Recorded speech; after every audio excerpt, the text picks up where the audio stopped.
कुरु, कुरु, अनूप, जांगल, मरु। अब ये मत पूछना क्या क्या पढ़ा आपने, आप तो सुनते ही बैठा वैद्य, गलत बोलूं तो इससे पूछ लेना भाई से। कुरु, जांगल, अनूप, मरु, ये 4 प्रकार का क्षेत्र होता है, बराबर। कुरुक्षेत्र में कैसा भोजन होना चाहिए, मरु क्षेत्र में कैसा भोजन होना चाहिए, जंगल में कैसा होना चाहिए, अनूप में कैसा होना चाहिए, ये तुम्हारे मूलाचार्य मुनियों के लिए कहा गया है कि महाराष्ट्र में आओ तो कैसा आहार करना, एमपी में जाओ तो कैसा करना, राजस्थान में जाओ तो कैसा करना, और तमिलनाडु साइड चले कर्नाटक तो कैसा आहार करना, जिससे तुम्हारा स्वास्थ्य ठीक रहे।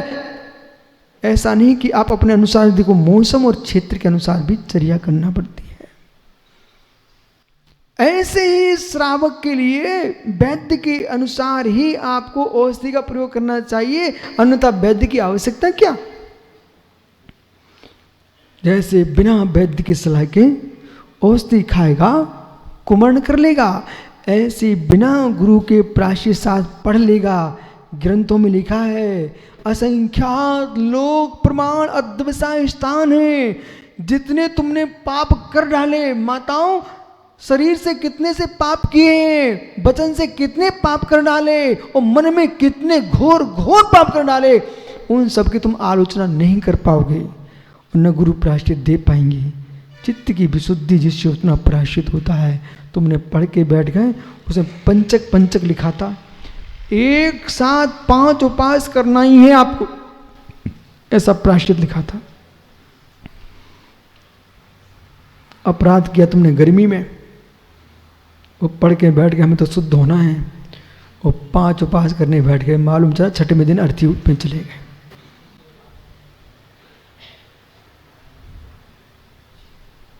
होगी तपस्या,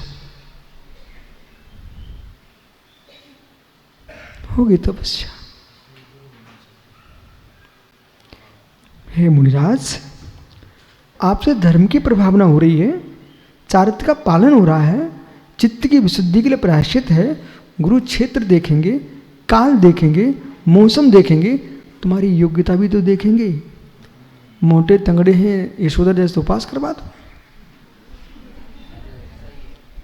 कुछ दुबला पतला है ठीक है तो फिर वैसा प्रायश्चित दो, कोई जिद्दी है उसको वैसा समझा दो। सत्य सागर, कोई जिद्दी है, गुरु ने एक बार कहा बेटा ऐसा मत, ऐसा कर लो, नहीं नहीं वो हम तो विचार कर लिया है, कर लिया तो आए क्यों मेरे पास, कर लो फिर जाओ। ये रहस्य है, समझ में आ रहा ना, ये रहस्य है। फिर आप देखो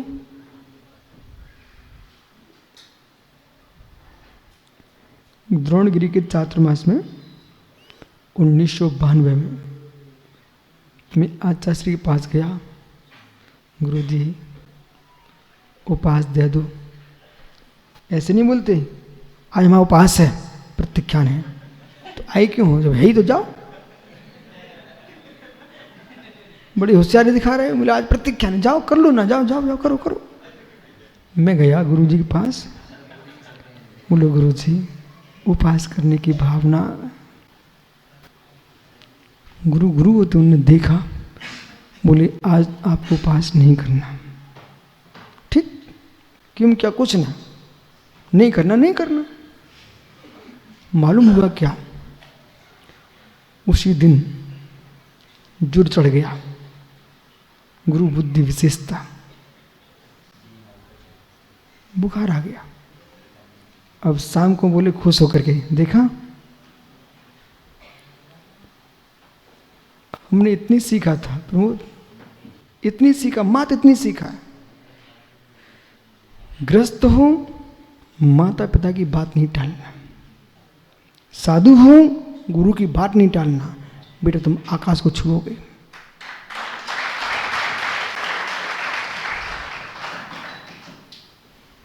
पिता ने कहा बेटा यहां शादी नहीं करना, नहीं हम तो मर जाएंगे वहीं करेंगे। अब मर जाओ, अब करके मर जाओ। नहीं नहीं हम तो ब्रह्मचारी बन जाएंगे, नहीं तो हम, मैं पता तुम कितनी ब्रह्मचारी हो, ब्रह्मचारी हो तो इसलिए रो क्यों रहे हो फिर? कितने सारे लोग ऐसे आते हैं, बिटियां आती हैं, नहीं गुरुजी हम तो व्रत ले लेंगे लेकिन शादी वहीं करेंगे।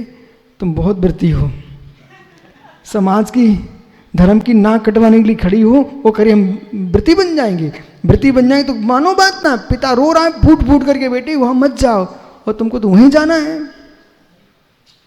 इसलिए विषय पकड़िए, विषय पकड़िए, आपको हर विषय का ज्ञान होना चाहिए, व्याख्यान होना चाहिए। कलयुग चल रहा है ये।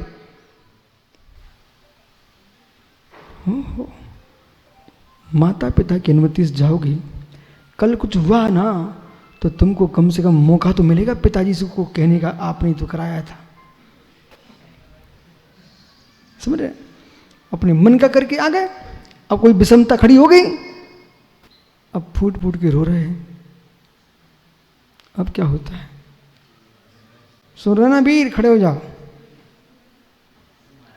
साधु बनो तो गुरु की बात मानना, और शादी करना है तो माता पिता की बात मानना। कर लो कार्य सर।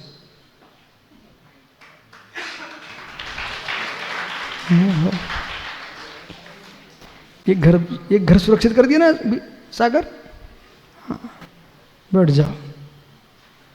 अब प्रश्न ये है, सुना ना आंसू,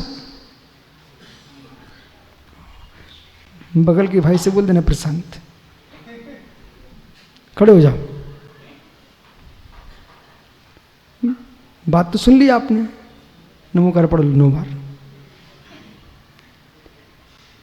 सागर, जितनी समय बिटियां बैठी हैं सबसे कह दो दीदी नमोकार पढ़ लो 9 बार। ओहो, सब बेटियों 9 बार नमोकार पढ़ लो। इसी बात पर यदि आप सुरक्षित हो गए ना, बेटियां सुरक्षित हो गई, पूरे देश सुरक्षित हो गया। कर लिया कर लिया कर लिया, मैंने देख लिया, बहुत बढ़िया। आइए, कर लिया बेटा, बुरा नहीं मानना है, क्षमा करना है। बैठ जाओ।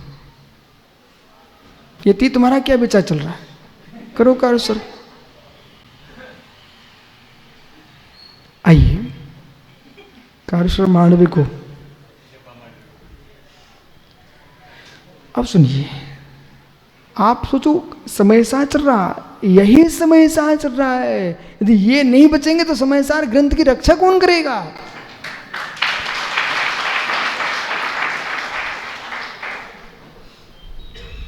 आइए, तो मतलब हमने बालक बालिकाओं की रक्षा कर ली, अब मुर्जाज युवा हैं।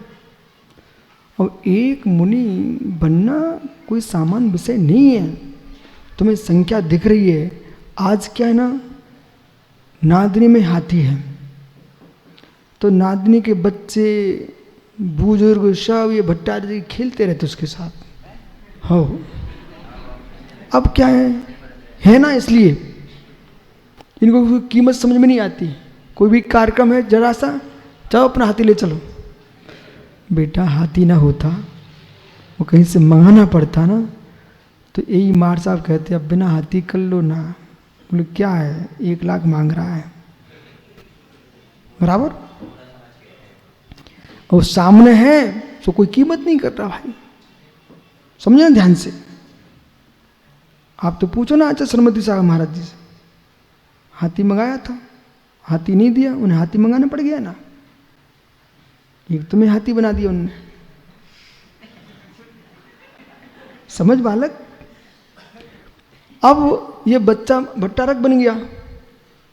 जब नादिनी जी के पूर्व भट्टारक जी का अवसान हो गया, तो मैं भी सोच रहा था अब देखो गद्दी पे कौन बैठने वाला। मुझे सूचना मिल चुकी थी, मैं इंतजार ही में था, देखो कौन सा बच्चा बैठ रहा है।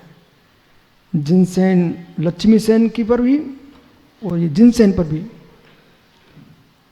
तब ये पूरे श्रावक श्राविका यहाँ के दक्षिण भारत के विचार कर रहे थे, कोई बच्चा मिल जाए, कोई कुंडली देख लूँ, कोई कुंडली देख लूँ। तब बोलो सागर भैया कैसा लग रहा था? तुम सब खोज रहे थे, अपना बच्चा नहीं देना चाह रहे थे। आपके पास भी तो बच्चा है, पर नहीं, कोई को मिल जाए।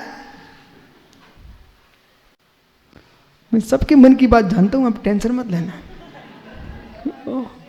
मतलब कोई का बच्चा मिल जाए। और सोचो उस माता पिता को उसने आपको अपना बच्चा दे दिया।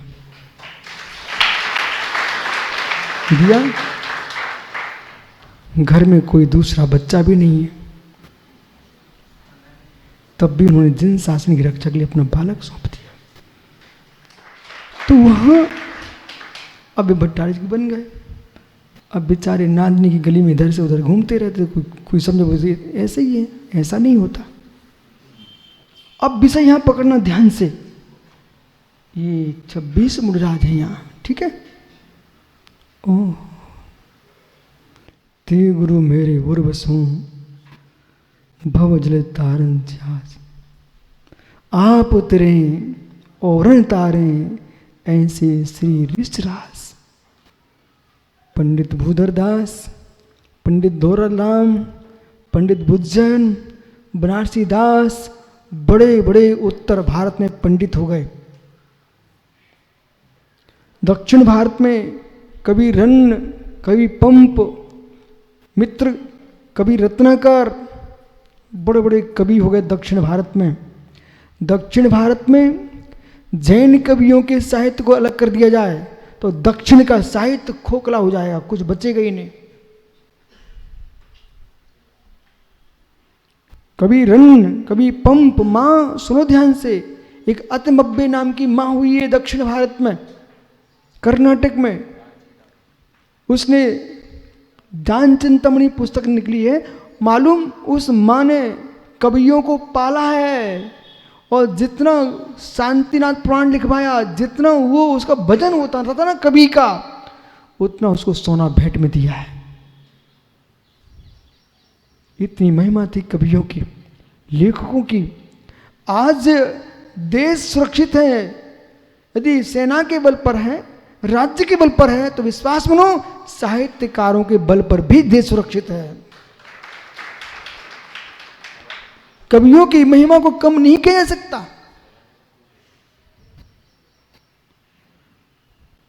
पत्रकार हैं, लेखक हैं, तुम्हारे इतिहास को सुरक्षित तो वही रखने वाले हैं ना। आचर कुंद कुंद सोमी, समंत्रद सोमी, यति भ्रष्टाचार, पुष्दन भूतबली सोमी, गुरधर सोमी, ये बड़े बड़े आचार मान हुए मित्र। ये मठ मंदिरों में लिप्त रहते होते ना तो ग्रंथ नहीं लिख पाते, और ग्रंथ न होते तो आज निर्ग्रंथ भी ना होते। वो महिमा मुझे मालूम है सर, आप चिंता नहीं करना। बांझ स्त्री को क्या मालूम संतान की उत्पत्ति में कितनी पीड़ा होती है, उसे मालूम जिसने पुत्र को जन्म दिया है। ऐसे मुझे मालूम है एक ग्रंथ लिखने में कितनी बुद्धि लगती है, कितना पुरुषार्थ लगता है मित्र। हमारे आचार्यों ने कैसे सुरक्षित किया है। कांचीपुरम से लेकर के बनारस तक आचार्य समंतबुद्ध स्वामी जैसा महायोगी, जिसने विदिशा में, भेलसा में जाकर के शास्त्रार्थ किया हो, और मित्र संगनाद किया हो बनारस में जाकर के, नमस्कार नहीं किया लड्डू खाए, जब नमस्कार किया तो चंद्रपुरुषों में प्रकट कर लिए। भे समंतबुद्ध स्वामी पट सिंह नादे। ये अच्छे जैसे ब्रह्मचारियों को ऐसे जीवन बर्बाद करना चाहिए क्या? आगमों का अभ्यास करके घनघोर अध्ययन करना चाहिए, और सारे जगत में जाकर के ऑस्ट्रेलिया जा रहा प्रवचन करने, ऑस्ट्रेलिया जा रहा प्रवचन करने, तीसरी बार जा रहा ऑस्ट्रेलिया। बेटा वहां जाकर के एक गप्पे नहीं करना, जिनवाणी सुनाना, और जिन शासन के ध्वजा को लहरा के आना। आइए, लेकिन अध्ययन करो। हाँ, मलेशिया जाओ, तुम पूरे विश्व में जाओ, लेकिन वहां का सीख के मत आना, यहां का सिखा के आना। नहीं सुना? कोई की लड़की पकड़ के मत लाना। बालक वहां का सीख के नहीं आना है, यहां के सिखा के आना है, और कहना मैं ब्रह्मचारी हूं, ब्रह्मचारी नहीं हूं। पैसे उगाने मत जाना, जिनवाणी सुनाने जाना।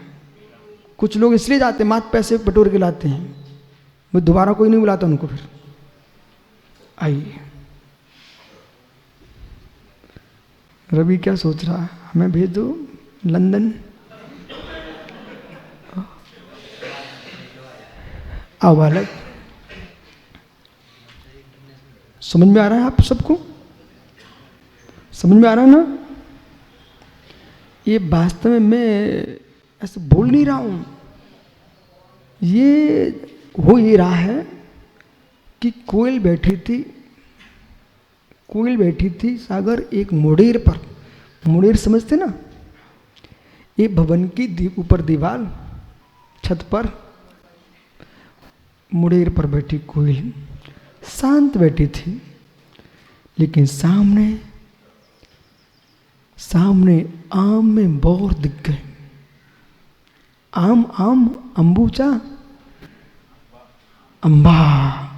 अम्बा में बोर आ गए फूल। तो अम्मा मुहूर्त केला, ये लोग भजन गाते जब आहार को जाए तो। ओ अम्बे मुहूर्त तांदूल है, केला साकर भाजी। ओहो, देखो सब माता खुश हो गई। तो आम के डाली पर बोर देख करके जो भवन की मुड़ेर पर कोयल शांत बैठी हुई थी, उसे देख करके कूकने लगी। आचार्य मानतुंग स्वामी ने छठवें काव्य में क्या लिखा? अशोक पंडित जी बोलिए ना। अल्पश्रुतम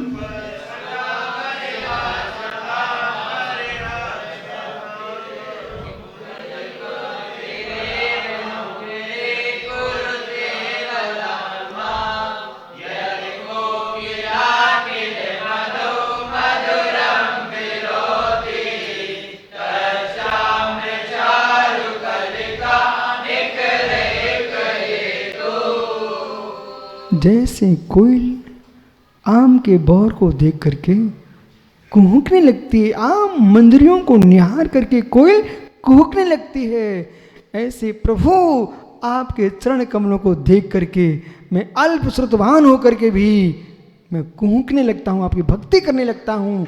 ऐसे मित्र जिन शासन के प्रति, भारत भूमि के प्रति एक अनुराग है कि भारत का बच्चा बच्चा मित्र सज्जन बने, साधु बने, वो पूरे विश्व का गुरु बने भारत।